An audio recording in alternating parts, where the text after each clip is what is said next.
የኢትዮጵያ ሕዝባዊ አብዮታዊ ፓርቲ ኢህአፓ እየተዘጋጀ የሚቀርብ ፍኖተ ዲሞክራሲ የኢትዮጵያ አንድነት ድምፅ ነው።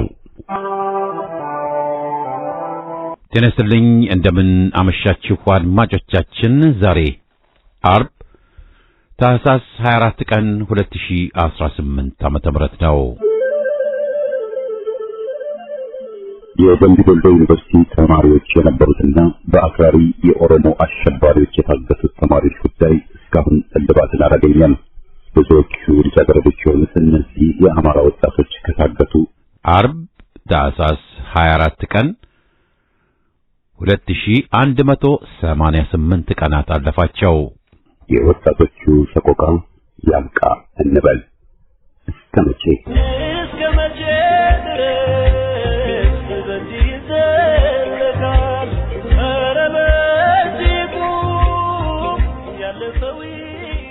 በየሳምንቱ አርብ ከአድማጮች የደረሱንን መልእክቶች የምናስተናግድበት የደብዳቤዎች አምድ ፕሮግራማችንን አቅርበን የዛሬ ዝግጅታችን ፍጻሜ ይሆናል። በቅድሚያ ግን ዜና። የጠላትን ቅስም የሰበረ ትልቅ ጀብድ ተፈጸመ። ከግንዶይን ከተማ በመነሳት በሌሊት በሶስት አቅጣጫ የገባው ያገዛዙ ኃይል በሄደበት ሳይቀነው ቀርቶ ሙትና ቁስለኛው ተመልሷል። ከሞጣ ደብረ ወርቅ፣ መርጦ ለማርያምና ግንዶይን የተወጣጣ ወራሪ ኃይል በተለያየ አቅጣጫ ማለትም በየውያ በእነዘባ ማርያምና በአንገት አንገር አስደፍተው የመለሱ ሲሆን ወደ ውጊያው የ74ኛ ክፍለ ጦር 3ኛ ሻለቃ የቀጠናው አባት አርበኞች ጦርና የመብረቁ ተፈራ ብርጌድም ተሳትፏል። የክፍለ ጦሩ 2ኛ ሻለቃ አባላት ከአውጃና ደብረገነት በመነሳት ቡዛ ትምህርት ቤት ምሽግ ሰርቶ የነበረው ጥላት ተወርሮ በመግባት በጨበጣ ውጊያ ምሽጉን በማስለቀቅ ስላሴ ቤተክርስቲያን ሲገባ በመከታተል በመንቀል ጅብ ሰቅላ ቤተክርስቲያን ሲያስገቡት ሚካኤልና ጅብ ሰቅላ በኩል ኃይል በመጨመር ሙትና ቁስለኛውን በመሸከፍ ወደ ግንዶይን አቅንቷል። በሁሉም በተደረጉ አውደ ውጊያዎች 13 የጥላት ኃይል የተደመሰሰ ሲሆን ከ17 በላይ ቁስለኛ አድማ ብተና ሚሊሻ መሆኑን ማረጋገጥ ተችሏል። በኦፕሬሽን ለሚ ምክንያት የወግድ ወረዳ ከፍተኛ አመራር በአየር ወለድ ኮማንዶ እዝ 105ኛ ክፍለ ጦር ሰራዊት ታፍነው ተወሰዱ። የአማራ ፋኖ ብሔራዊ ኃይል ምስራቅ አማራ ቀጠና ምኒልክ ንጉስ ሚካኤል አሊኮር መብረቅ ክፍለ ጦር በወግድ ግንባር ታህሳስ 19 ቀን 2018 ዓ.ም በጠላት ኃይል ላይ ተፈጸመው ድንገተኛ ጥቃት 12 ፓራ ኮማንዶና 2 የፖሊስ አባላት ሲደመሰሱ ከ6 በላይ የሚሆኑ ፓራ ኮማንዶዎች ቆስለው ሌሎች በሽኝት ገደል መግባታቸው የሚታወስ ነው። ከመብረቅ ክፍለ ጦር ሰራዊት መካከል አንደኛ አዳና ሀብት ነው ሻለቃና ከሁለተኛ ደምሰው ጎጡ ሻለቃ የተወጣጡ አህዶች የጥላት ኃይልን ክፉኛ ያስደነገጠ የጦር ሜዳ ጀብድ ስለፈጸሙ ጥላት እርስ በርሱ እየተወናጀለ መሆኑም ታውቋል። ኦፕሬሽን ለሚ የሚባለው ወግድ ወረዳ ለሚ ቀጠና ውስጥ ካቢ ላይ የተፈጸመው ድንገተኛ ጥቃት ያስከተለውን ከፍተኛ መደናገጥ ተከትሎ የአየር ወለድ ኮማንዶ እዝ 105ኛ ክፍለ ጦር አመራሮች ዛሬ ማለትም ታህሳስ 23 ቀን የወግድ ወረዳ አመራሮችን በድንገት በማፈን በታህሳስ 19 ጥቃት ጠርጥረናቸዋል ብለው አስረዋቸዋል። በዚህም መሰረት የወግድ ወረዳ ገቢዎች ጽሕፈት ቤት ኃላፊ አቶ መኮንን አማራ፣ የወግድ ወረዳ ሚሊሻ ጽሕፈት ቤት ኃላፊ አቶ ሙሉጌታ አራገውና የወግድ ወረዳ ጤና ጥበቃ ቅጥረኞች አቶ አረቡ እንድሪስ 105ኛ ክፍለ ጦር ሰራዊት ታፍነው መወሰዳቸውን የውስጥ ምንጮች አረጋግጠዋል። የወግድ ወረዳ ዋና አስተዳዳሪ በቅጥረኝነት የሰራ ሲሆን ማናዬ ደሳለውና የወረዳው ኮሙኒኬሽን ካሳዬ ጌታቸው በ105ኛ ክፍለ ጦር ባቀረቡት ምክረ ሀሳብ መሰረት የተፈጸመ አፈና ምክንያት ታፋጆቹ ከፋኖ ጋር ተባብራቸዋል፣ ሰራዊታችንን አስመታቸዋል የሚል መሆኑን ነው የደረስንበት። እንደሚታወቀው የአማራ ባንዳዎች ተጠቅሞ መጣል ልማዱ የሆነው ብልጽግና ወደፊትም ታላላቅ የጦር ሜዳ ጀብዶችን በፋኖ ሲፈጸሙ ፋሽስቱ አገዛዝ አጠገቡ ያሉት የአማራ ባንዳዎችን ተጠያቂ ማድረጉ ተገማች ነው። የአማራ ባንዳን ቃን እየጨለመ ነው። ነገ ከነገ ወዲያ በርካታ ጄኔራሎችና ሲቪል ባለስልጣናት አማራ በመሆናቸው ብቻ ተመርጠው ለአገዛዙ ወታደሮች ሽንፈትና ሞት ተጠያቂ መሆናቸው የማይቀር ስለሆነ ከወዲሁ ከወገናቸው ጎን መሰለፍ እንዳለባቸው መልእክት ተላልፏል። ወይዘሮ አየው አበባየውና ወይዘሮ አታላይ አንቴ በጀነራል ብርሃኑ ጥላውን ትዕዛዝ ተገደሉ። እናቶች ሲሆኑ ትዳር ቀልሰው ልጆች ወልደው ባሳደጉት የጥቅጥቅ ባለው ጨለማ በስድስተኛ አዛዥ ብርሃኑ ጥላውን ትዕዛዝ በአረመኔው ኃይል ተገድለዋል። ወይዘሮ አበባየው ምስራቅ ጎጃም ዞን ስናን ወረዳ በነብር ገደል ቀበሌ ነዋሪ ሲሆኑ የአረመኔው ሰራዊት ከሌሊቱ 5 ሰዓት ቤታቸው በኃይል ገንጥሎ በልጆቻቸውና በባለቤታቸው በአቶ ግዛቸው ወንዴ ፊት በጭካኔ ረሽኗቸዋል። የአማራን ሕዝብ ስነ ልቦና ለማድቀቅ በጭካኔ እናቶችን የገደለ የሚገኘው አረመኔው ኃይል የስድስተኛ እዝ ዋና አዛዥ ብርሃኑ ጥላውን ባስተላለፈው ትዕዛዝ እናቶችን ኢላማ ያደረገ ጥቃት በተለያየ አካባቢ እየተፈጸመ መሆኑን ታውቋል። ይህ ጭካኔ ተግባር በእንዲህ እንዳለ በምስራቅ ጎጃም ዞን አወል ወረዳ የረብረብ ቀበሌ ነዋሪ የሆኑት የ55 ዓመቷ ወይዘሮ አታላይ አንቴ በአረመኔው ኃይል ከሌሊት 6 ሰዓት በቤታቸው ሳሉ ከልጆቻቸው ፊት ተንበርክከው ልጅን አጥብተው ባሳደጉበት ጡቶች የጥይት በረዶ ዘንቦባቸዋል። አስገድዶ መድፈርና ንጹሃን በጭካኔ መግደል እንደ ትልቅ የጦርነት ስልት በመጠቀም የአማራን ሕዝብ ለማንበርከክ ግልጽ ትዕዛዝ ያስተላለፈው ጀነራሉ በጭካኔ በሚገድሉት ሕዝብ መሃል የሰላም አምባሳደር ሆነው መቅረባቸው በሕዝቡ ዘንድ አግራሞት ፈጥሯል። ማይክ ጨብጠው ከሰንበት ያፍሰው አዳራሽ ባስገቡት በፊት የሰላም መናንያ ሆነው የተገኙ እነዚህ ቅጥረኞች እናቶችን መጨፍጨፋቸውን ሊያስቆም ግን አልቻለም። የአማራ ሕዝብ ይህን ትግል እንደ ራስ ልጁ አቅፎ ይዞታል። የሚታለል የሚሸወድ ለአረመኔው የሚገዛ የድሮ ሕዝብ ዛሬ የለም። አዲስ ትውልድ በአዲስ የትግል ስልት ስርዓቱን ነቅሎ ነፃነቱን ይተክል ዘንድ አምሮ መታገልን አጠናክሮ መቀጠል አለበትም ተብሏል። ቅጥረኛዋ ፍትህ ሚኒስቴር ተብዬ በማንነትና በፖለቲካ አቋም ብቻ ፍርድ ቤት ያቆምነው ሰው የለም ስትል በአማራ ሕዝብ ላይ ተሳለቀች። በአማራ አካባቢ ካለ የጸጥታ ችግር ጋር በተያያዘ የሽብር ክስ የተመሰረተባቸው ግለሰቦች ፍርድ ሂደት መጓተት በፓርላማ ጥያቄ አስነስቷል። ጥያቄ የተነሳው ዛሬ በተካሄደው የህዝብ ተወካዮች ምክር ቤት መደበኛ ስብሰባ ላይ መሆኑን ኢትዮጵያ የተገለጸ ሲሆን የህዝብ ተወካዮች ምክር ቤት ተብዬው የከብት በረት ከዶክተር አበባው ደሳለኝ ከ2 ዓመት ከ6 ወር በላይ ታስሮ የሚገኝ የአማራ ፖለቲካና ጋዜጠኛ ላይ ላቀረበው ክስ የፍትህ ሚኒስቴር ተብዬ ቅጥረኛዋን ማቅረብ ባለመቻሉ ፍትህ አጥተው እንደሚገኙ አመልክተው ሚኒስቴሩ ማስረጃ ምስክር ማቅረብ ካልቻለ ክሱን እንዲያቋርጥም መጠየቁ መዘገባችን የሚታወስ ነው። ለተነሳው ጥያቄ ምላሽ የሰጠችው ቅጥረኛዋ ሃና አርአያ ስላሴ በማንነትና በፖለቲካ አቋም ብቻ ፍርድ ቤት ያቆምነው ሰው የለም ስትል በማንነቱ ምክንያት በተገኘበት ሁሉ እየተሳደደ በጅምላ በሚታሰሩ የአማራ ሕዝብ ላይ ስትሳለቅ ውላለች። አዲስ አበባን ጨምሮ የአማራ ሕዝብ ከክልል ውጭ በተገኙ ቦታ እየተሳደደ በጅምላ መታሰሩ ይህን የጅምላ እስር ለ2 ዓመታት ተባብሶ መቀጠሉን የሚታወስ ነው። ማቆያ ቦታዎች ሁሉ ሞልተው የነጋዴዎች ሸድና የእህል መጋዘኖች በመከራየት በርካታ ንጹሃን ወገኖች በማንነታቸው ተለይተው በጅምላ በሚታሰሩባት ሀገር የፍትህ ሚኒስቴር ተብዬ ቅጥረኛዋ በማንነቱ አስረን ፍርድ ቤት ያቆምነው አንድ ምስል የለም በሚል በህዝብ ላይ ምን ታመጣላችሁ አይነት ስላቅ መሳለቋን ነው የተገለጸው። ባልና ሚስት ከአንድ ምንጭ ይቀዳል እንዲሉ ማንነታቸው እንደ ወንጀል ተቆጥሮ በሺዎች የሚቆጠሩ የአማራ ተወላጆች በግፍ ታስረው እስከ ቶርችና አሰቃቂ ግፍ የተፈጸመባቸውና ፍትህ አጥተው እየተንገላቱ እያለ ነገር ግን በማንነቱ አስረን ፍርድ ቤት ያቆምነው ሰው የለም በሚል የተዘባበተችው ቅጥረኛዋ ሃና አርአያ ስላሴ የትዳር አጋባ የሆነው የሀገሪቱ ውጭ ጉዳይ ሚኒስቴር ጌዲዮን ጢሞቴዎስ ደግሞ አገዛዙ ድሮን ሌሎችን የጦር መሳሪያዎችን ተጠቅሞ በአማራ በንጹሃን የሚፈጸመው የዘር ፍጅት ለመደበቅ ሎቢስቶችን ቀጥሮ የገጽታ ግንባታ ለማሰራት ሲሞክር ታይቷል። እውነት እና ንጋት እያደር ይጠራል ነውና ነገሩ በህግ ማስከበር ስም በአማራ ሕዝብ ላይ እየተፈጸመ ስላለው ጭፍጨፋ ዓለም አቀፉ ማህበረሰብ እየተገነዘበ መሆኑም ታውቋል። የዕለቱ ዜና በዚያ በቃ።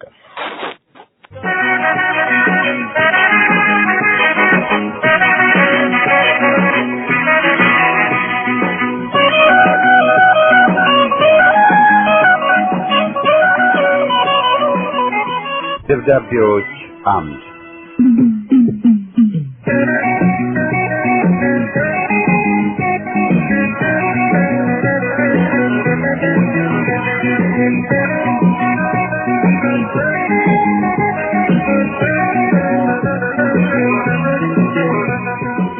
ይህ ፕሮግራም ከእናንተ ከአድማጮቻችን ያገኘናቸውን ደብዳቤዎች የምናስተናግድበት መድረክ ነው። ይድረስ ለፍኖተ ሬዲዮ የኢትዮጵያ አንድነት ድምጽና አድማጮች በሙሉ እንደምን ሰንብታችኋል? ኮሎኔል አብይ በሰጣቸው ቀቢጸ ተስፋ ሲማልሉ የነበሩ ተስፈኞች ሁሉ የሚጋሩት አንድ መጥፎ አመል አለ። ይኸውም ነጻነት በትግልና ከድል በኋላ የሚገኝ የሕዝብ ደም ውጤት መሆኑን የመርሳት ብቻ ሳይሆን ነጻነትን በማምጣት ረገድ ወሳኝ ሚና የሚጫወተው ሕዝብ ሳይሆን ግለሰቦች ናቸው ብሎ የማመን አባዜ ነው። የሽግግር መንግስት የሚለውን ጽንሰ ሐሳብ ለምሳሌ ፖለቲከኞች ስልጣን ለመያዝ የሚፎካከሩበት መድረክ አድርጎ መቁጠርና የሚወዱትን ግለሰብ ቦታ የሚነሳ ሂደት አድርጎ የመቁጠር አመል አለባቸው። ሌላው መጥፎ አመላቸው ደግሞ በግለሰብ ማምለክና ሕዝብን መናቅ ነው። ትግሉንም ስልጣኑንም የአገሪቱን ባለቤትነት ሁሉ ሳይቀር ሁሉንም ጸጋና በረከት ለአንድ ግለሰብ አስረክቦ የመተኛት አመል። ለምሳሌ በመንግስቱ ኃይለ ማርያም ሲያመልክ የነበረው ወፍ ዘራሽ ካድሬ ሁሉ ከቆራጡ መሪያችን ከመንግስቱ ኃይለ ማርያም ጋር ወደፊት እያለ አገር እንዳሳጣን ሁሉ ዛሬም እንደገና መንጋው በተራው ኮሎኔል አብይ አህመድ ጋር ወደፊት በማለት ታሪክ እየደገመ የሚገኘውም ለዚያ ነው። ዛሬ ደግሞ መንጋው በህዝብ ደምና መስዋዕትነት የመጣውን ለውጥ ቲም ለማ ለሚባል ቡድን አስረክቦ ለውጥ መጣ እያለ ሲጨፍር ባይናችን ለማየት ተገደናል። ካምናና ከታች አምናው ጥፋቱ መማር የተሳነው መንጋ ይሄው ዛሬም ባደራፉ ታላቁ እስክንድርን የነካ የማርያም ጠላት ነው እያለ በሐቀኛው ፋኖ ላይ ዘምቶ ይገኛል። ግማሹ ታላቁ እስክንድር ሲል፣ ግማሹ ደግሞ ገለመዴ እያለ ውሃ በቀጠነ እርስ በርሱ መናቆር ጀምሯል።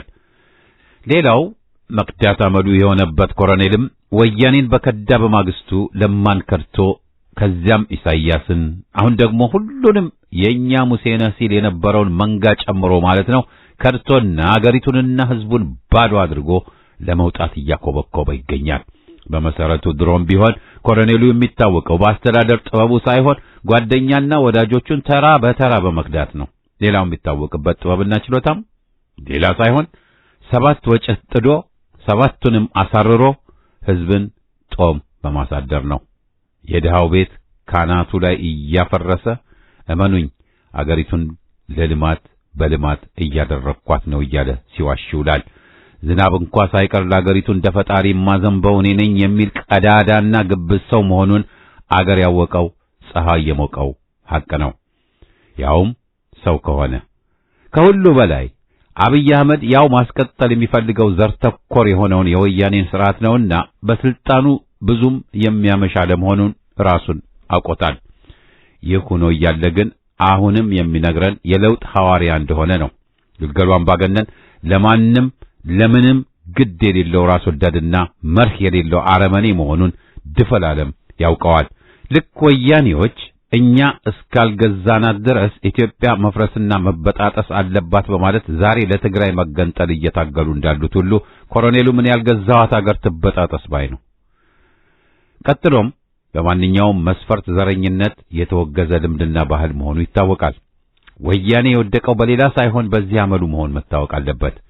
ዘረኝነት ለምሳሌ በሰለጠነው ዓለም ማለትም በምንኖርበት አሜሪካም ሆነ በአውሮፓ በአጠቃላይ በሕግ የተከለከለ ነው። ማንም ሰው በጾታው፣ በፖለቲካ እምነቱ፣ በሃይማኖቱ፣ በቆዳ ቀለሙም ሆነ በብሔራዊ ማንነቱ ማግለል፣ ማዋከብ በሕጋቸው ውስጥ የተከለከለ ወንጀል ነው። ባጭሩ የሰውን ልጅ በማንነቱ ማግለልና ማዋከብ ያረጀ ያፈጀና የተወገዘ ስርዓት ከሆነ ዘመናት አልፈዋል። ለምሳሌ የደቡብ አፍሪካን አፓርታይድ ፖሊሲ ውድቀትና ዛሬ ደግሞ በአገራችን ውስጥ የነወያኔን ክስረት ስናይ ዘረኝነት የተወገዘ ወንጀል መሆኑን ያጤኗል። ሐቁ ይህ ሆኖ እያለ ግልገሉ አምባገነን ወያኔ የወደቀበትን የፖለቲካ ፍልስፍና ይዞ እየተንገታገተ ይገኛል። እናስ ዛሬ ብልጽግናን መደገፍ በራሱ ወንጀል ነው ብሎ ማመን ምንድነው ጥፋቱ? ዘረኝነት በዓለም አቀፍ ደረጃ በተወገዘበትና በሕግ ክልክል ነው ተብሎ በተደነገገበት በ21ኛው ክፍለ ዘመን ላይ በአገራችን ውስጥ ስርዓቱ ራሱ ዘረኝነትን ማዕከል አድርጎ መዋቀሩስ ምን ይሉታል? ብልጽግና ውስጥ ያሉት ድርጅቶች ሁሉ ለምሳሌ የሚመሩትና የሚከተሉት ርዕዮተ ዓለምም ሆነ አደረጃጀታቸው ዘርን ወይም ጎሳን መሰረት ባደረገ ነው። ለምን? የአገሪቱ ፌዴራል አስተዳደርም የተዋቀረው ዘርን፣ ቋንቋን፣ ጎሳን መሰረት በማድረግ ነው።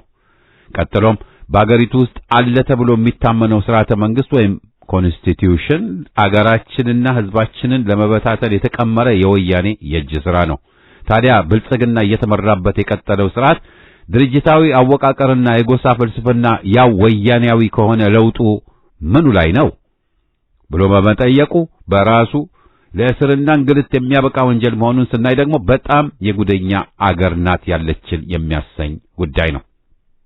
ስለዚህ አካፋን አካፋ ብሎ ለመጥራት ትንፋሽ የሚርቀውና አንደበቱ የሚታሰረው ዳያስፖራ በቀቢጸ ተስፋ የሚኖረውን መንጋ ጨምሮ ይህን የአገራችንን ስቃይና መከራ ለማጋለጥ ያለ መውጣቱ ምክንያቱ ምን ይሆን? ዳያስፖራው ለውጥ መጣ ብሎ ሲመለስና እኛ ኧረ ተረጋጉ ለውጥ አልመጣም ስንል የምንለየው እዚህ ላይ መሆኑ መሰመር አለበት። ሌላው አማራጭ አምጡ በሚል ፈሊጥ አማራጭ ከሌለ ያለን አማራጭ ዘረኝነትን አቅፎ መሄድ ነው ብሎ ከመረጠው መንጋ ጋር የምንለየውም በዚሁ ምክንያት ነው። ከሁሉም በላይ ግን እጅ ነስቶ አፈር ልሶና ትቢያ ቅሞ ለጠላት እጅ መስጠት በጭራሽ ምርጫ ሊሆን አይችልም ባይ ነኝ። ምርጫው ግን መሆን ያለበት አንድና አንድ ብቻ ነው። እርሱም የሽግግር መንግስትና ሂደት ቀጥሎም ህዝባዊ እና ብሔራዊ መንግስት መቋቋም ነው ያለበት። የሽግግር መንግስት እንዴት ይሆናል? እንዴትስ ሊመጣ ይችላል ለሚባለው ነገር ደግሞ የኢትዮጵያ ህዝብ በግድም ሆነ በውድ ሊያመጣው የሚችል ጉዳይ ነውና የነገ ሰው ይበለን። ዘረኝነት ይውደም። መይሳው ነኝ ከምዕራብ አሜሪካ።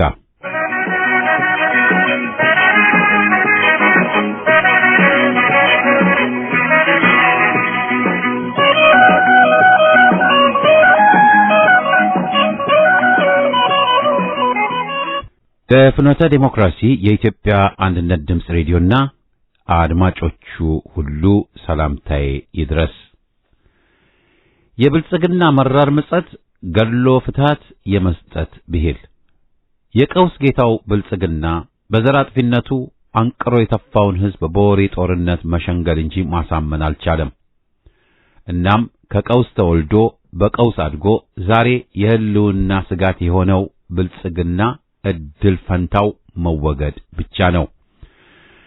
በመጀመሪያ ብልጽግና የቀውሶች ሁሉ አባት ነው። ኢትዮጵያ ባለፉት 7 ዓመታት ብቻ የፖለቲካ ቀውስ በወለዳቸው ጦርነቶች ከ1 ቢሊዮን በላይ ዜጎች ሞተዋል። ከ3 ሚሊዮን በላይ ደግሞ ተፈናቃዮች ሆነዋል። ከ15 ሚሊዮን በላይ የሰብአዊ እርዳታ ፈላጊ ዜጎች ያሉባት ሀገር መሆኗን የዓለም መንግስታት ድርጅትና ሌሎች ዓለም አቀፍ የእርዳታ ድርጅቶች ገልጸዋል። በዚች የብልጽግና ኢትዮጵያ 10 ሚሊዮን ዜጎች ለረሃብ ተጋላጭ እንደሆኑና በአማራው ክልል ብቻ እንኳ ወደ 250 ሺህ የሚጠጉ ሕፃናት በምግብ እጦት ለረሃብ ተጋላጭ ሆነዋል። ያላቋረጠ የኑሮ ውድነት መጨመርን ተከትሎ በተለይ በከተሞች ድብቅ ረሃብ ከ1 ሚሊዮን በላይ ዜጎች አደጋ ላይ ወድቀዋል። ቀውስን በመፍጠር እና የቀውስ ዑደትን በጦርነቶች በማስከተል በስልጣን ለመቆየት የመረጠው አገዛዝ ይህን ጸረ ሕዝብ ፖሊሲ ከተገበረበት ዕለት ጀምሮ ሚሊዮኖች ሞተዋል፣ ተፈናቅለዋል፣ ተርበዋል። እንዲሁም 1/5 የሚሆነው የአገሪቱ ዜጋ ቋሚ የሰብአዊ እርዳታ ጥገኛ ሆኗል። ብዙዎችም በስደት ወደ ሌሎች አገራት ሄደዋል። በጉዞ ላይም ብዙዎች ሞተዋል። ሁለተኛ፣ የብልጽግና የሰላም ዲስኩር ገድሎ ፍትሃት እንደመስጠት ያለ ነው። ይህን ሁሉ ቀውስ የፈጠረ አገዛዝ ራሱን የሰላም መልእክተኛ አድርጎ መስበኩ መራራ ምጸት አሊያም ፍጹም ሕዝብን መናቅ ካልሆነ ሌላ ስም የለውም። ያገዛዙ ሕዝብን ጥያቄ ከመመለስ ተደራራቢ በደልን በመፈጸም ፍትሃዊ ሰላምን ጥሪን ካለመቀበል ይልቅ ሕዝብን በጉልበት በማስገበር በመወሰን አገዛዙ በሹመኛና ጥገኛ ክፉ ኢሊቶች የፖለቲካ መድረኩን በብቸኝነት በመያዝ ሌሎች ድምጾችን በማፈን እንደዚሁም በእነዚሁ ክፉ ኢሊቶች አማካኝነት ግጭቶችን በማፋፋም ማህበራዊ ድልድዮችን ሰባብሯል። የአገር ሉዓላዊነትን በመሸጥ በምትኩ ወንበርን ለዕለትም ቢሆን ማሳደርና የገዢ ቡድን ሀብት በማጋበዝ ተለውጧል። በዚህ ሁሉም ሕዝብ እና አገርን የህልውና ስጋት ውስጥ ከቷል። ይህ አገዛዝ በሁሉም መስፈርቶች ጸረ ሕዝብና ጸረ ሰላም በመሆኑ ፈጽሞ ሊወገድ የሚገባው ነው። ሕዝቦች በየዕለቱ የሚኖሩበትን ጽልመትና ቀቢጸ ተስፋ በጥቁር ፕሮፓጋንዳ መሸፈንና በመድረክ ዲስኩር ማስካድ አሊያም መለወጥ አይቻልም። የብልጽግና የሰላም ዲስኩር ምንድነው ካል ግን ስልታዊ ማደናገሪያ መሆኑ ነው። አገዛዙ ፋኖን መቋቋም አለመቻሉን ተከትሎ በአንድ ጎን ከፍተኛ ሰራዊት አሰማርቶ በድሮን ጥቃት ከፍተኛ ውድመት በመፈጸም ጦርነቱን እያፋፋመ፣ በጎን የሰላም መልእክት ያነሳው ስለ ሰላም ሳይሆን ቅቡልነቱ ወድቆ ሰሚ ማጣቱን ተከትሎ በጉልበት በፈጠረው መድረክ ወሬ በመንዛት በፕሮፓጋንዳ ዘመቻ ህዝቡ ባይሰማው አበዳሪ ጌቶቹን ቀልብ ለመመለስ ያለመ ነው። ሆኖም ያገዛዙ ከሃዲነት በአገሬው ብቻ ሳይሆን በሌላውም የታወቀ ነውና ይህ የማጣጣር ስልት ከሳምንታት ጩኸት አላለፈም። ሶስተኛ፣ እውነቱ ግልጽ ነው። ብልጽግና ጸረ ህዝብ አገዛዝ ነው። ህዝብ እውነቱን ያውቃል፣ አውቆም እየታገለ ነው። ጸረ ህዝብ አረመኔ ፋሽስት አገዛዝ ደግሞ የጊዜ ጉዳይ እንጂ አይጸናም። ህዝብን እየረገሙ መግዛት እንደማይቻል የሀገራችንም ሆነ የዓለም ታሪክ ይነግረናል። የዚህን አረመኔ ጸረ ህዝብ አገዛዝ ዕድሜ የሚያሳጥረው ደግሞ የሁሉም ህዝብ ትግል ነው። ትግሉም በተለያየ መልክ እና መጠን ይገለጽ እንጂ በአብዛኛው የአገሪቱ ክፍል ተጀምሯል። ስለዚህም ፋኖ ካለው ፍትሃዊ ዓላማ በመነሳት በህዝባዊነት በቁርጠኝነት እንዲሁም በህዝባዊነት በተገራ ትብብርና ለዘላቂ ሰላማዊ አብሮነት ካለን ጽኑ እምነት ተነስተን በምናደርገው ተጋድሎ የብልጽግናን ጸረ ህዝብ አገዛዝ እናስወግደዋለን። ይህ ቃላችንም ተግባራችንም ነው ሲሉ መልእክታቸውን ያደረሱን አርበኛ ፋኖ ጌታቸው ዳምጠው ከሸዋ ጠቅላይ ግዛት ናቸው።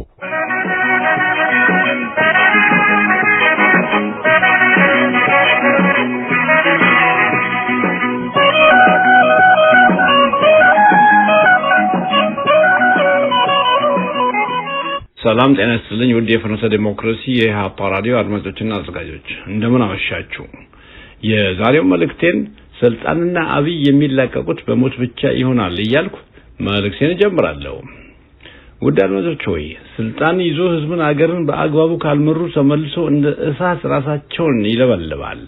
ባጭሩ ከመንግስቱ ኃይለማርያም ጀምሮ እስከ አብይ ድረስ የኖርን ዜጎች እንደምንመለከተው ከሆነ ስልጣን ከመያዛቸው በፊት ሆነ በአጽያው በዋዜማው የተናገሩትን ላይ ፈጽሞ የቀባጠሩትን ስናስታውስ መንግስቱ ንጉሱን አውርደን ስልጣኑን ለህዝብ አስረክበን እኛ ወደ ካምፓችን እንመለሳለን ብሎ ካለ በኋላ ከወራታት በኋላ ደግሞ ስልጣን ብንቆይና ብንመራ ምን ችግር አለ እኛም የህዝብ ልጆች ነን እንቀጥላለን ሲል ለካ ይህም ያለው ህዝብ ማጉረም ሲጀምር አብዮታችን ካለ ምንም ደም ወደፊት በማለት መሸንገል ጀመረ። ያንን ለስላሳ ቃላት የመግቢያ ቁልፍ አድርጎ ተጠቀመ እንጂ መጨረሻው ላይ አገሪቱን በደም ጎርፍ አጨቀየ።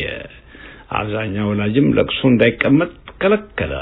እንደዛሬው አብይ የባንዲራ ምልክት ለብሶ አትልበሱ እንዳለ ሁሉ መንግስቱም ጥቁር ጨርቅ ወይም ሐዘን ልብስ አትልበሱ ብሎ አወጀ።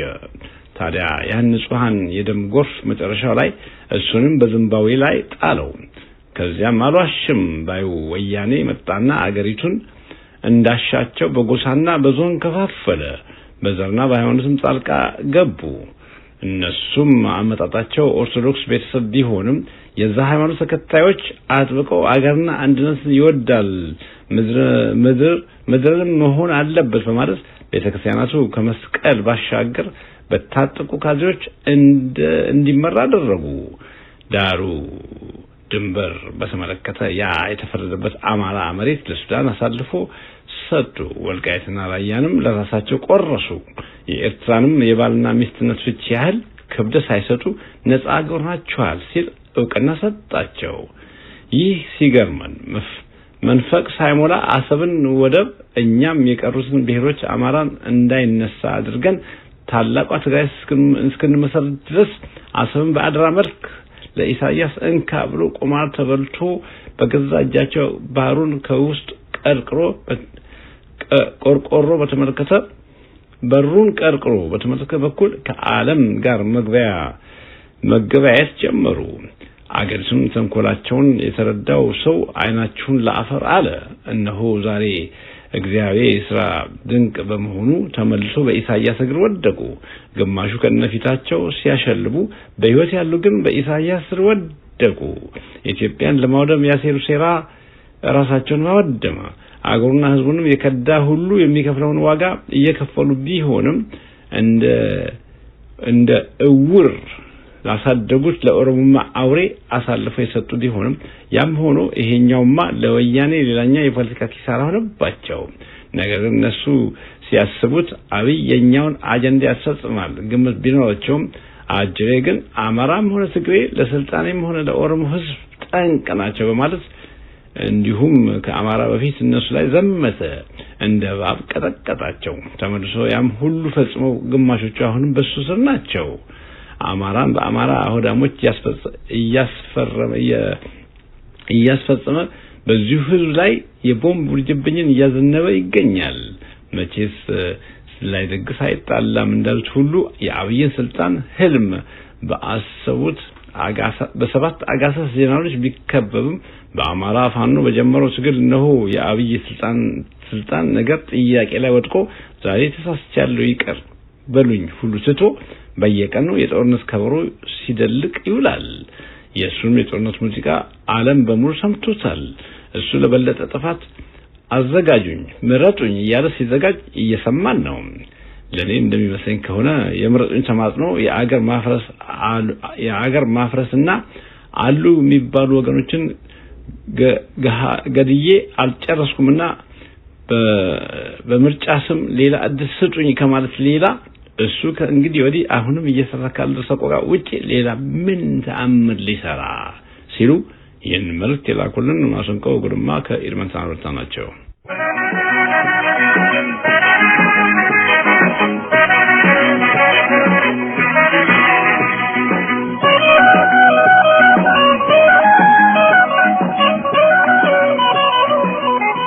ውድ የፍኖተ ዴሞክራሲ አዘጋጆችና አድማጮች ሰላምታዬ ይድረሳችሁ። ታላቁ አብዮተኛና የታጋዮች መሪ ማኦ ሴቱንግ እንዳለው አብዮት የጌቶች የራት ግብዣ አይደለም። አብዮት ጥልፍ የመጥለፍ ያህል ቅጥ ያጣ ትዕግስትም አይደለም። አብዮት በግፈኞችና በጭቁኖች መካከል የሚደረግ ሕይወት የሚከፈልበት ደምና ላብ የሚፈስበት የህልውና ጦርነት ነው። ዛሬም በአገራችን እያካሄድነው ያለነው ትግል በምቾት ወንበር ላይ ተቀምጦ የሚነጋገሩበት የሊቃውንት ክርክር ሳይሆን መጪውን ትውልድ ከባርነት ቀንበር ለማውጣት የሚደረግ መሪር ፍልሚያ ነው። አምባገነኑ አገዛዝ ሰሞኑን በትግላችን ሂደት ውስጥ የተከሰቱ ጥቃቅን ስህተቶችን የሰው ልጅ ባህሪ የፈጠራቸው ድክመቶች መዞና የውሸት ታሪኮችን አቀናብሮ ሌት ተቀን በሚዲያዎቹ የፕሮፓጋንዳ ማሽን ሲያጮኸው እያየን ነው። ይህ ድርጊት ሌባ ቀድሞ ይጮሃል እንደሚባለው ነው። በየቀኑ የድሮንና በከባድ መሳሪያ የንጹሃንን ደም እንደ ጎርፍ የሚያፈስ አገዛዝ፣ በሚሊዮን የሚቆጠሩ እናቶችን ለረሃብና ለስደት የዳረገ አገዛዝ፣ ታሪክ የማይረሳውን የጅምላ ግድያ በህዝባችን ላይ የፈጸመ አገዛዝ ዛሬ ስለ ሰብአዊነትና ስለ ሞራል ሊያስተምረን መሞከሩ በታሪክ የታየ ትልቁ የቀልድ ድራማ ነው። ሰፊውና የተከበረው ህዝባችን እንደሚያውቀው በትግል ሂደት ውስጥ የሚፈጠሩ ስህተቶች የትግሉ ዓላማዎች አይደሉም። እነርሱ የጦርነት መራራ ገጽታዎች ናቸው። በእሳት መሃል አልፎ አበባን ሳይጠወልግ ማምጣት አይቻልም። የኛ ዓላማ ህዝባችንን ነፃ ማውጣት እንጂ ህዝባችንን መበደል አይደለም። በስሜት በስህተት ወይም በሁኔታዎች አስገዳጅነት የተፈጸሙ ኢሰብአዊ ድርጊቶች ካሉ እነዚህ ድርጊቶች የትግላችንን ዓላማ መነሻ መድረሻ እንዳልሆኑ ሊታወቅ ይገባል። እኛ የእነዚህ ድርጊቶች ደጋፊዎች ሳንሆን ስህተቶቻችንን የምናርም ጥፋተኞችን የምንቀጣና ወደፊት የምንገሰግስ የህዝብ ልጆች ነን። በአውሮፓ በአሜሪካም ሆነ በአየርላንድ የታዩት ታላላቅ የነጻነት ትግሎች ሁሉ እንዲህ አይነት ፈተናዎችን አልፈዋል። ታጋዮች በስህተት የፈሰሰን እንባ በማበስ ነው ድልን የተቀዳጁት። አገዛዙ እኛን አቅፎና ደግፎ ከያዘን እንስፍስፉ ህዝባችን ሊነጥረን ቢሞክርም እኛ ግን ከህዝባችን ጋር በጥብቅ የተሳሰርን ነን። የሰው ልጅ ስህተት ይሰራል። አምባገነኖች ግን ግፍን መንግስታዊ ፖሊሲ አድርገው ይሰሩታል። በእኛና በእነሱ መካከል ያለው ልዩነት ይህ ነው። ስለሆነም ለአስተዋዩና ጥበበኛው ህዝባችን የምንለው ነገር ቢኖር ያገዛዙን የፕሮፓጋንዳ መጋረጃ ቀደህ እውነተኛውን የታጋይ ልጆችህን ዓላማ እይ። ድክመታችንን አርመህ ስህተታችንን መክረህ ከጎናችን ቁም። ካንተ የተለየን አይደለንም። እኛ ያንተ ቁጣና የነጻነት ፍላጎት ውጤቶች ነን። ዲሲፕሊን የድላችን መሰረት ነው። የሕዝባችን ጭቆና እንቅልፍ የሚነሳችሁ ታጋዮቻችንም እያንዳንዱ ጥይትና እያንዳንዱ እርምጃ የሕዝብን ክብር የሚጠብቅ ሲሆን እንደሚገባ ላፍታም መዘንጋት የለብንም። ጠላት የሚጠቀምበትን ክፍተት መፍቀድ አይገባንም። በፕሮፓጋንዳ የምትገነባው የሐሰት ግንብ በሕዝባዊ ጽናት መናዱ አይቀሬ ነው። የንጹሃን ደም የጮኸብህ አንተ እንጂ ለነጻነት የወጣው ታጋይ አይደለም። ትግላችን የጌቶች ራት ግብዣ ስላልሆነ መስዋዕትነት ይኖረዋል። መስዋዕትነቱ ግን ወደ ታላቅ ድልና ነጻነት የሚያደርስ ብቸኛው መንገድ ነውና እንጽና ሲሉ መልእክታቸውን ያደረሱን ፋኖ ቻላቸው ታየ ከጎጃም ናቸው።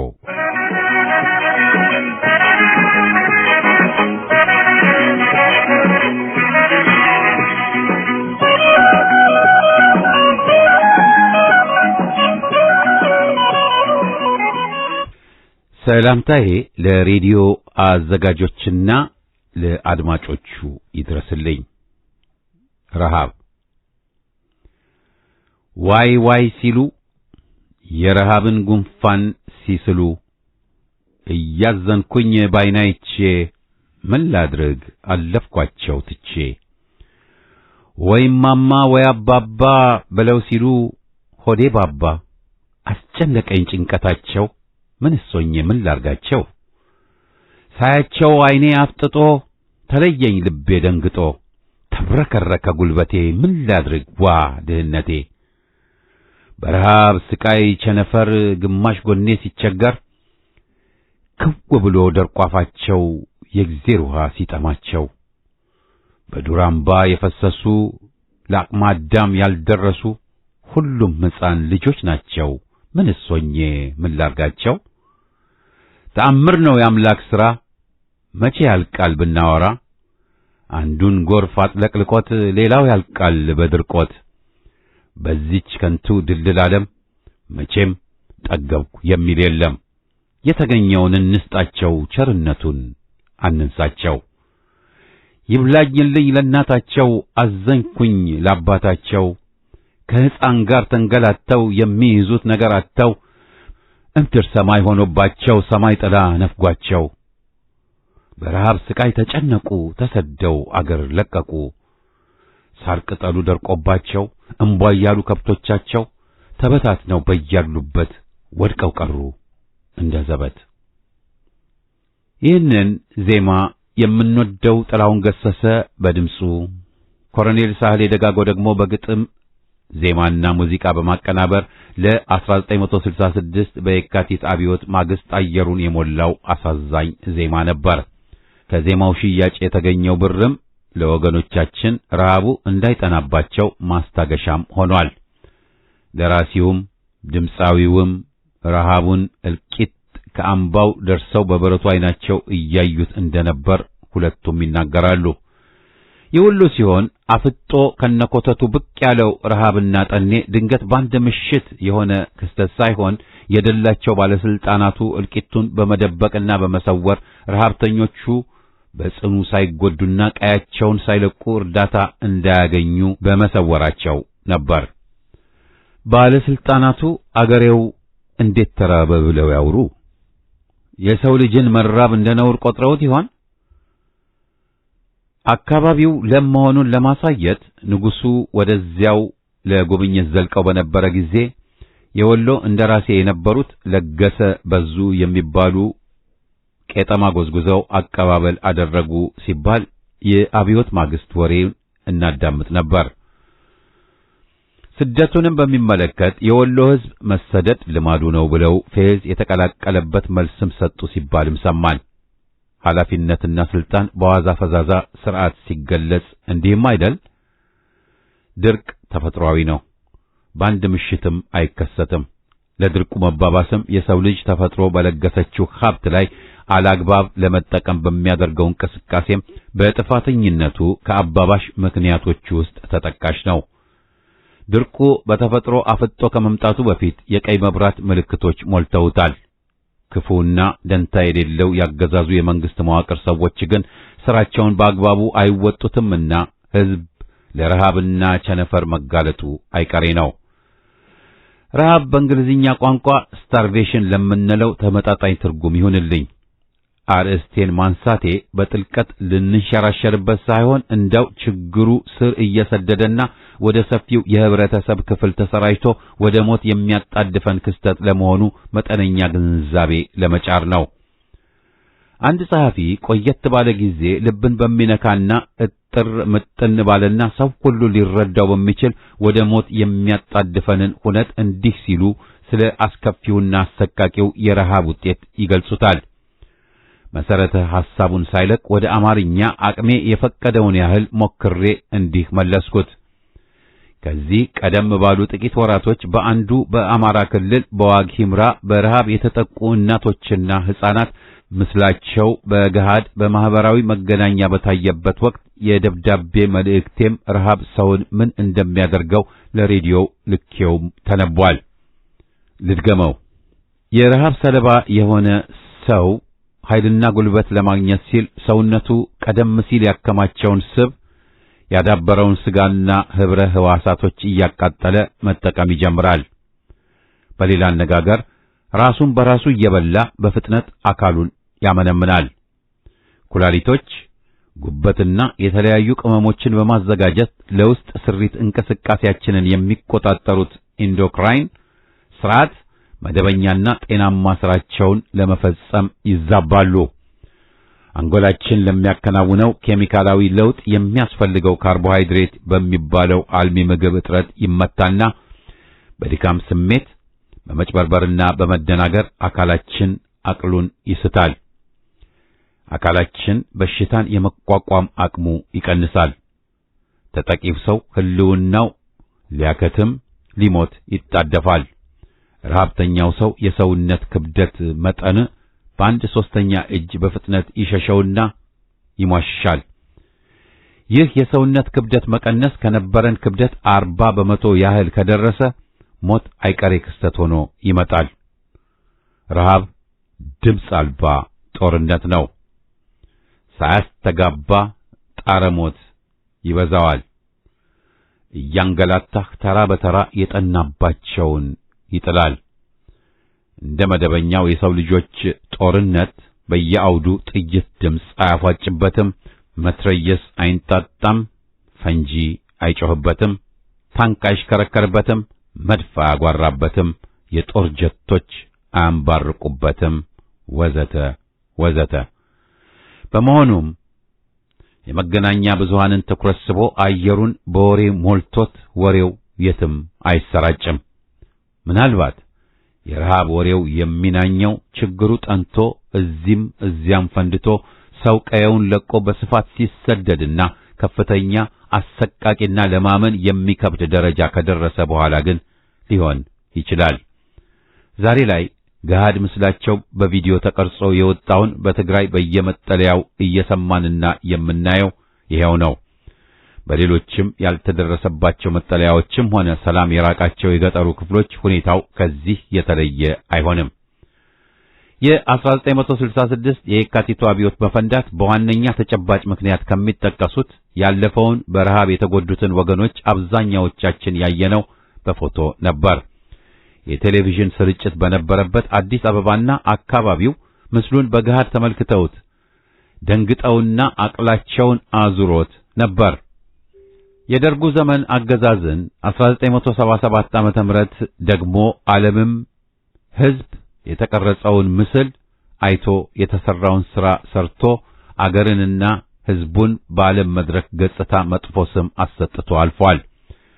ኢትዮጵያዊ ነኝ ብሎ ለመናገር የማያስደፍርበት ዘመን እንደነበር ጠባሳው የነካን ሁሉ እናስታውሰዋለን። እጅግ ያሳዝናል። በርካታ የረሃብና ጠኔ ታሪክ በዓለም ያስመዘገበችው አገር ዛሬ ላይ እንዴት መከላከልም መቆጣጠርም ተሳናት? በጣሙን ያሳፍራል። አእምሮ ያለን ሰዎች ለመሆናችን ያጠራጥራል። አገር በልማት ግስጋሴ እየመራን ነው እያሉ ዲስኩር የሚያበሱ ገዢዎቿ ይህን ሁሉ ቀፋፊ ጉድ በጉያቸው ይዘው ብንጠይቃቸው ምን ምላሽ ይሰጡ ይሆን? እኛ ለረሃቡ መንስኤ ጉዳዮችን መንቀስ ተስኖን አይደለም፣ ጠንቅቀን እናውቀዋለን። የሚደረጉትን በክፋትና የጭካኔ እርምጃዎች የድርጅት የፖለቲካ ጥቅማቸውን ለማስከበር ክብሩን የሰው ልጅ በረሃብና ጠኔ እየፈጁ ማስያዣ ለማድረግ በፉክክር ቁማር አእምሯቸው የቀነጨረባቸው ያገዛዙ ደጋፊዎች በስተቀር የትኛውም ወገን አይስተውም። ጠመንጃዎች፣ መትረየሶች፣ የእጅ ቦምቦች፣ ሞርታሮች፣ መድፎች፣ ታንኮችና ሌሎች ብረት ለበስ ተሽከርካሪዎች፣ ድሮኖችና የጦር ጀቶች ላይ የተገጠመ የግብርና ኃይል ምንጭ መሳሪያዎች የላቸውም። ክቡሩን የሰው ልጅ የሚፈጩና ከመቅጽበት ነፍስ የሚነጥቁ ናቸው። እሳት እንጂ የሚተፉት የብርና አገዳ፣ የጥራጥሬና ቅባት እህሎች፣ የኢንዱስትሪ ሰብሎች፣ አትክልትና ፍራፍሬ የማብቀል ችሎታ የላቸውም። ማን ነው የረሃቡ ሰለባ ባለ ሳምንት? ነቃበሉ ጠይቁ። ሚሊዮኖች የአማራ ክልልና ጥይት የሚጮህባቸው አካባቢ አርሶ አደሮች ማሳቸው ጾም አድሯል። የአገዳ እህሎች በቆሎና ማሽላ እንዲጠፉ ተደርጓል። የምርት ግብዓቶችም በዋጋ መናርና በሰዓቱ አለመድረስም ችግር ነበር። የሚታፈስ የሚጠበቅ የተመረተ በቂ እህል ይኖራል ተብሎ አይታሰብም። በጎተራ የነበረው ሲሟጥጥ ምን ይከተል ይሆን? ሩቅ አይደለምና እናያለን። ያገዛዙ ሰዎች ግን ዛሬም የሚሊዮኖች ኩንታል ወሬ እያስፋፉ ይገኛሉ። በደረሱ ሰብል የእርሻ ማሳዎችን በምስል እያሳዩን በወሬ ኩንታል ወዳችንን ሊሞሉት እየጣሩ ናቸው።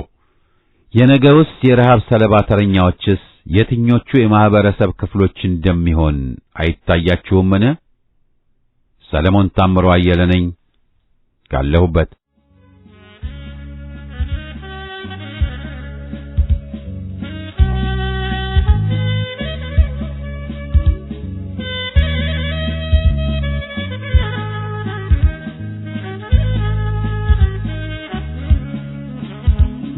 ረሃብ ስንት ቀን ይፈጃል? ረሃብ ቀጠሮ ይሰጣል ወይስ ቀን ቆጥሮ ይፈጃል? የሆድ ነገር ሆድ ይቆርጣል ይባላል፣ ድሮ ይባላል፣ ይዘለዝላል ይከትፋል። ብቻ እስከሚጨርስ ድረስ ሆድ ለሆድ ጊዜ ይሰጣል። ወተት አንጀት ነጥፎ ሲላ ሆድ ዕቃ ደርቆ ሆድ ሲራብ ተሟጦ አንጀት ባንጀት ሲሳብ የጣር ቀጠሮ ስንት ነው ለሰው ልጅ ሰው ለምንለው? ላይችን ሰጥቶት ለሚያስችለው ስንት ቀን ነው ስንት ሌት ነው? የማዕዱ ወዝ ሳታጥጥ አድባሩ አብዳ ሳትፈረጥጥ ጥንብ ሳይተርፋት ሜዳ አይጥ የቤት ድመት ሳታማምጥ በእመቤቷ አስከሬን ብካይ እሷም ዋይ አንጀቷም ዋይ ዋይ ውሻውም በጌታው ስጋ ላይ ቸነፈር በጣለው ሲሳይ አይ ስንት ቀን ትሆን የራባዋይ? እስቲ እናንተ ተናገሩ ተረባችሁ የምታውቁ ከቸነፈር አምልጣችሁ ተርፋችሁ እንደው ሳታልቁ ትንፋሽ ቀርቷችሁ እንደሆን ያስችላችሁ እንደው ጥቂት ቀጠሮ ይሰጣል እልቂት ስንት መዓልት ስንት ሌሊት ጥንባንሳው ሳይወርድ በፊት ሳይሞጀረጣችሁ ጥፍሩ በጣረ ሞጣ ከናፋቱ አንዣቦ በመቅሰፍት እግሩ አንደበት ተርፏችሁ እንደው ሳትነግሩን ከምትቀሩ ካስቻላችሁ ተናገሩ። ቆሽት ሲቃው ሳያጣጥር ሰቀቀኑን ሳያጋገል እስትንፋስ ስለምን ሳትል ቀጠሮ ይሰጣል ረሃብ ለስንት ቀን ለስንት ያህል? ስንት ሰዓት ነው የራብ አቅሙ? ለኔ ቢጤውማ ትርጉሙ የሁለት ፊደል ድምጽ ነው ራብ የሚሉት ከነስሙ እንጂ የኔ ቢጤውማ የታውቆ ጠባዩንማ ብቻ ሲነገር ይሰማል ይህንን ሁለት ፊደል ቃል። ቃሉማ ያው በዘልማድ ይነገራል ይለፈፋል ይተረካል ይዘፈራል ይደጋገማል ይተቻል እንጂ እንኳን ጠባዩንና የራብ ዕድሜውን ያውቃል እና የምታውቁ ነገሩን እውነት ራብ ስንት ቀን ይፈጃል በጣራ ፋፍ ላይ ያለ ሰው ራብ እንዴት ነው የሚያዛልቅ ለስንት ቀን ይሰጣል አንደበትክን ሳይሸመቅቅ ሸረሪት በልሳንህ ላይ የድር ትብትቡን ሳይሰራ ቁራና ቀበሮ በቀን ከቀየህ ድባብ ሳይደራ ጥንባንሳ ሊጭር ሳይመጣ ጥንቦች ከጎጆ ሆጣራ እንደ ፍካሬ ኢየሱስ ቃል በጣር መጽሐፍን ሳጠራ አንደበት ሳለ ተናገር የምታውቅ የራብን ነገር አስከሬንህ ከየተሻው ተርፎ እንደው ሳይቀረቀር ስንት ደቂቃ ስንት ፋታ ቀጠሮ ስንት ትንፋሽ ነበር ቆሽታሮ ሳይፈረፈር ትናጋህ በድርቀት ንዳድ ጉሮሮ ሳይሰነጠር የሆድ ነገር ስንት ያቆያል ቀጠሮ ይሰጣል እልቂት ስንት መዓልት ስንት ሌሊት ስንት ሰዓት ነው ሰቆቃው ስንት ደቂቃ ነው ጭንቁ እስቲ እናንተ ተናገሩ ተረባችሁ የምታውቁ ስንት ያቆያል ስንት ያዘልቃል እውነት ራብ ስንት ቀን ይፈጃል ስንት ያቆያል ስንት ያዘልቃል እውነት ራብ ስንት ቀን ይፈጃል